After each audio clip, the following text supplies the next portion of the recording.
Academy के platform से आज हम अपने एली से रिलेटेड फोर्थ और लास्ट वीडियो लेके आए हैं और देखते हैं कि इसके अंदर हमें आपको बताने के लिए क्या है। लेकिन सबसे पहले एली के मतलब का जो है वो रिवीजन, एक बहुत ही ब्रीफ रिवीजन कि एली का एक मतलब होता है फूड, जैसे कि एलिमेंट्री कैनाल यानी फूड कैनाल जो कि आपके थ्रोट से लेके और एनस तक होती है फूड कैनाल।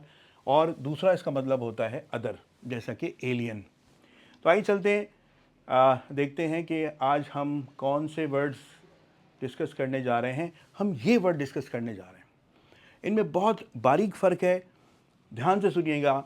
हाइपर एलिमेंटेशन, सबसे पहली बात तो ये कि ये फूड को देने के तरीक़े हैं, ठीक है, नरिशमेंट देने के तरीके हैं।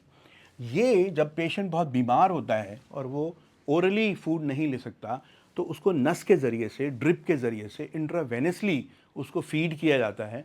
उसे कहते हैं हाइपर एलिमेंटेशन, क्योंकि हाइपर के माने होते हैं ऊपर, बहुत ज़्यादा।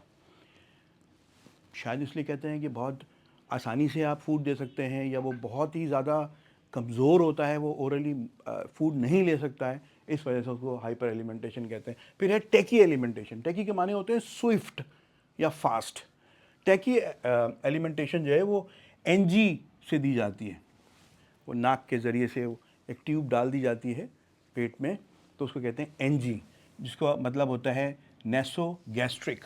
एक मिसअंडरस्टैंडिंग है, यहाँ मैं क्लियर कर देना चाहता हूँ कि इनको गैस का प्रॉब्लम हो रहा है। देखिए, गैस का जो मीनिंग होता है वो स्टमक होता है। गैस के माने कि वो गैस नहीं होते, ये होता है स्टमक। नेसोगैस्ट्रिक यानी कि वो नाक के ज़रिए से पेट में या स्टमक में वो डाली जाती है नाली, उसको कहते हैं शॉर्ट में एनजी।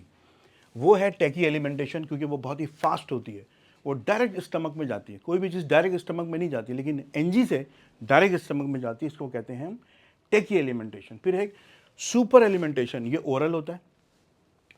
हाइपो एलिमेंटेशन, ये भी ओरल होता है। फिर एलिमेंटोथेरेपी, ये भी ओरल होता है। तो आइए देखते हैं इसकी डिटेल कि ये तीनों ओरल कैसे होते हैं, और ये इंट्रावेनस कैसे होता है, और ये एनजी कैसे होता है।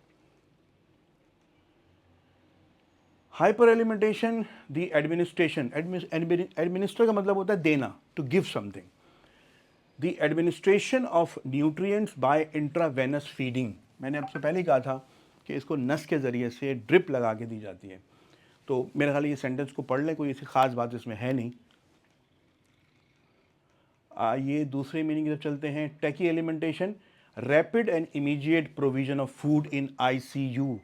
जब इंटेंसिव केयर यूनिट में पेशेंट होता है, जाहिर सी बात है वो इंटेंसिव केयर यूनिट में है ही इसलिए कि वो बेचारा वो एक्टिवली खा नहीं सकता, तो इस तरीके से उसकी जो फीड है वो एनजी के ज़रिए से दी जाती है। तो इसका सेंटेंस पढ़ लीजिए, कोई ख़ास बात इसमें है नहीं बताने वाली। आगे चलते हैं, तीसरा देखते हैं, वो है सुपर एलिमेंटेशन। ये जो एथलीट होते हैं, जो जिमनास्ट होते हैं, ये फिज़िकल फिटनेस के लिए जो डाइट लेते हैं, बहुत ज़्यादा हैवी डाइट लेते हैं, मीट बहुत खाते हैं और फिर प्रोटीन्स बहुत लेते हैं, तो उसको हम कहते हैं सुपर एलिमेंटेशन। फिज़िकल फिटनेस को रखने के लिए नहीं, इंटेंशनली ज़्यादा खाना खाते हैं, इनको ज़्यादा ज़रूरत होती है क्योंकि इनको बहुत ज़्यादा फिज़िकल एक्टिविटी करनी होती है, तो उसको कहते हैं सुपर एलिमेंटेशन। ऑफ कोर्स ये ओरल होती है, यानी मुंह के ज़रिए से खाया जाता है। सेंटेंस देख लीजिए, इसमें कोई ख़ास बात है नहीं बताने वाली। फिर उसके बाद है हाइपो एलिमेंटेशन। अच्छा, हाइपो एलिमेंटेशन में इनसफिशिएंट और इनएडिक्वेट नरिशमेंट, यानी कि जो कम खाना खाया जाता है उसको कहते हैं हम hypo alimentation. Due to her restricted diet she experienced hypo alimentation which led to significant weight loss. अगर आप कम खाना खाएंगे तो जाहिर सी बात है आपका वेट लॉस होगा। और फिर हम चलते हैं अपने आखिरी वर्ड की तरफ, वो है alimentotherapy, the treatment of disease by oral dietetic method. यानी डाइटेटिक प्लान बनाया जाता है और ओरली आपको वो डाइटेटिक प्लान जो है वो फॉलो करना होता है, और वो एक डाइटिशियन आपको देता है, उसको कहते हैं एलिमेंटोथेरेपी। सेंटेंस इसका देख लीजिए, कोई ख़ास बात बताने वाली इसमें है नहीं, आप सेंटेंस को पढ़ सकते हैं। तो ये थी हमारी आज की एक बहुत वीडियो। ये हमारी एली से रिलेटेड, यानी फूड और अदर, जिसका मतलब होता है ये हमारी चौथी और आखिरी वीडियो थी। अगर आपको वीडियो पसंद आई है इसे लाइक करें, सब्सक्राइब करें चैनल को। Thank you very much.